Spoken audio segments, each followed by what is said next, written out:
اگر آپ امت کے آخری فرد رہ گئے اس دنیا کے اوپر، اس زمین کے اوپر، تو تب بھی آپ نے نا امید نہیں ہونا، امید قائم رکھنی ہے. اور اگر کچھ سمجھ نہیں آ رہی تو اپنی زندگی کا ایک مقصد بنا لیں کہ آپ ایک بیج بن جائیں. Make yourself a seed. بیج کیا کرتا ہے؟ بیج ایک بہت چھوٹا سا ہوتا ہے، چھوٹا سا دانہ ہوتا ہے. اس بیج سے اٹ سیلف وہ کچھ بھی نہیں کر سکتا. آپ اگر مارکیٹ میں اس ایک بیج کو جا کے بیچنا چاہیں تو کتنے کا بیچیں؟ کوئی خریدے گا ہی نہیں، اس کی اپنی کوئی ویلیو نہیں ہے. لیکن وہی بیج جو ایک بیج ہے اگر زمین میں ڈل جائے اور زمین میں ڈلنے کے بعد وہ بیج جو پھٹتا ہے، پھٹنے کے بعد اس میں سے پودا نکلنا شروع ہوتا ہے. وہ پودا آہستہ آہستہ کیا ہوتا ہے؟ بڑا ہونا شروع ہوتا ہے. بڑا ہونے کے بعد وہ چھوٹا سا درخت بنتا ہے، پھر اس کے بعد ایک وہ بڑا درخت بنتا ہے. اور جب وہ بڑا درخت بنتا ہے تو پھر اس کے اوپر بہت سارے پھل لگتے ہیں، اور وہ جو پھل لگتے ہیں پھر سینکڑوں نہیں ہزاروں لوگ اس سے فائدہ حاصل کرتے ہیں. اب ہوا کیا؟ وہ بیج زمین میں جا کے خود تو ختم ہو گیا، لیکن اپنے ختم ہونے کی وجہ سے اس نے ہزاروں لوگوں کی زندگیاں بنا دی. تو ایک اکیلے رہ گئے تو بیج بن جانا ہے. زمین میں چلے جاؤ، ایسا کام کر جاؤ کہ جاتے وقت کم از کم آنے والے لوگوں کے لیے کوئی بہتر کام کر کے چلے جاؤ. بٹ اگین ہوپ لیس نہیں ہونا. کبھی اپنی محنت کو یا کوئی کام آپ اگر اچھائی کا کر رہے ہیں تو اس کو انڈر ایسٹیمیٹ نہیں کرنا. حالات جتنے مرضی مشکل ہوں اس میں گیو اپ نہیں کرنا. Always be positive. بہتری آئے گی انشاءاللہ. ہم محنت کریں گے، اللہ سے دعا بھی کریں گے، کوشش بھی کریں گے، اپنی ایفرٹ بھی بڑھائیں گے. Never give up. اور اللہ کے رسول صلی اللہ علیہ وسلم سے ہمیں یہ تعلیم ملتی ہے کہ آپ صلی اللہ علیہ وسلم ہمیشہ آپٹیمسٹک ہوتے تھے، ہمیشہ پازیٹیو ہوتے تھے. نو میٹر حالات جتنے مرضی خراب ہوں، آپ صلی اللہ علیہ وسلم نے صحابہ کو ہمیشہ موٹیویٹ رکھا. آپ نے صحابہ کو ہمیشہ امید دلائی اور پریکٹیکلی ڈیمونسٹریٹ کر کے دکھایا کہ نہیں، حالات بے شک خراب ہیں، آنے والا وقت انشاءاللہ بہتر ہوگا. So keep doing your job.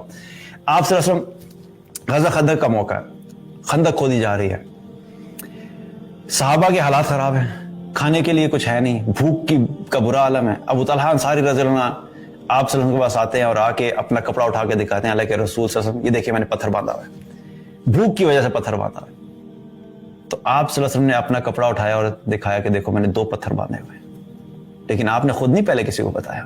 یہ بھی ابو طلحہ رضی اللہ عنہ کو صرف سبق دینے کے لیے کہ دیکھو تم مشکل میں ہو تو اس کا مطلب ہے یہ نہیں ہے کہ میں آسانی میں ہوں، میں بھی تمہاری طرح بھوک میں ہوں لیکن میں کام کر رہا ہوں. سو اپنا کام کرنا چاہیے. اور دوسرا کیا ہے، آپ صلی اللہ علیہ وسلم نے ہاتھ میں، کیونکہ خندق کھودتے ہوئے وہاں پہ پتھر آ گیا تھا، بڑا سا چٹان سی آ گئی تھی، صحابہ سے نہیں ٹوٹ رہی تھی. آپ صلی اللہ علیہ وسلم خود خندق میں اترے اور اس پتھر کو توڑنا شروع کیا اور چٹان کے اوپر ایک ضرب لگائی اور فرمایا کہ مجھے شام کی کنجیاں مجھے دے دی گئی.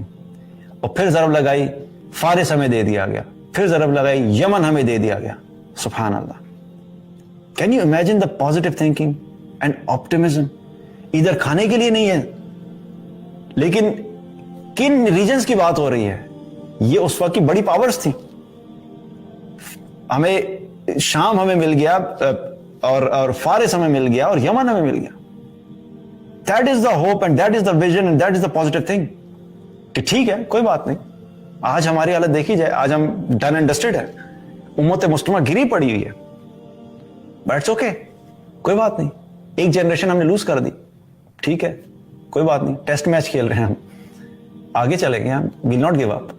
ہم اگلی جنریشن تیار کریں گے and that's what we have to do. ابھی تو مرتے دم تک بڑا ٹائم ہے، ابھی تو بڑا کام ہے. ابھی تو ہم نے گیم سمجھنا شروع کیا ہے، ہم سٹارٹ کر رہے ہیں.